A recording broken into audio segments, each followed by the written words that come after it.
Scientist, entrepreneur, and Princeton philanthropist Greg Olsen had a dream to go into space, but before he could take that trip, he had another journey to make.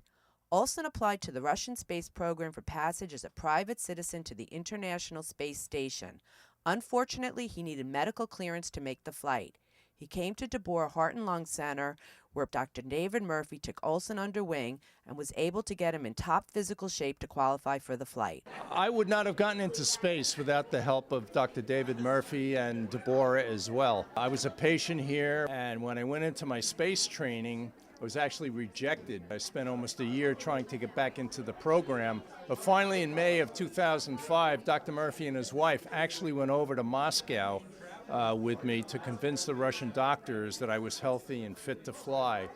And it's my belief that just the presence of Dr. Murphy sitting next to me is what convinced the Russians to let me back into the program. I never had any doubt that we could achieve it. To go into space with chronic obstructive lung disease, which is a combination of chronic bronchitis and emphysema, has particular risks, especially during the re-entry period. Normally in space, in the space capsules that come and go to the International Space Station, the pressure within the capsule is atmospheric pressure. However, if the capsule depressurizes, that will affect the lungs. 8 years after his flight, Olsen returned to Deborah to dedicate the Pulmonary Rehabilitation Department and to memorialize his generous gift that helped the hospital purchase an endobronchial ultrasound, or EBUS. EBUS, the endobronchial ultrasound, Dr. Olsen, that you've allowed us to acquire, is really a state-of-the-art technology for the evaluation primarily of known or suspected lung cancer, and it's really a big step forward. It's one of the most elegant steps forward in pulmonary medicine, I think, in the last 10 years. The Dr. David Murphy and Greg Olsen, Ph.D., Pulmonary Rehabilitation Department.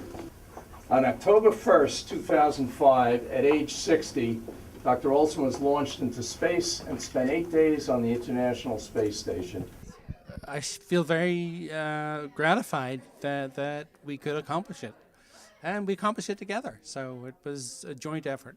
The best memories I have is floating weightless above the earth and just looking out and seeing this big blue sphere. But, I mean, the real satisfaction is that I got there.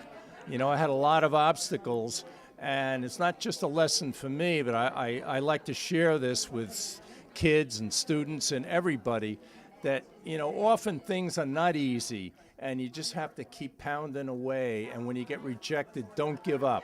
And sometimes, it took me almost a year to get back into my space training. But because of my perseverance, along with the help of Deborah and Dr. Murphy, I got there.